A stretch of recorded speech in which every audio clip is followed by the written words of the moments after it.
Here's what the credit reporting agency uses to calculate your credit score. First is payment history. It's 35%. That's very huge.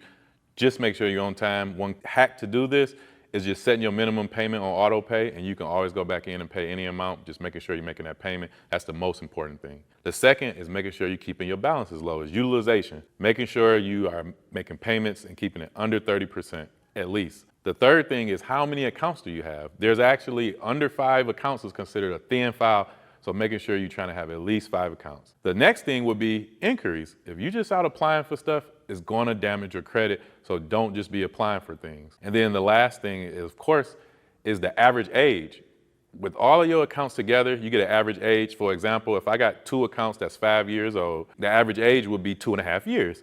So that's how you can calculate your average age, and average age is a big thing. You want at least a minimum of 2 years. So in the highest credit score, the average age is actually 9 years, so that's something to keep in mind. Be sure to stay tuned for part 2, where I'll tell you why the credit score doesn't even matter.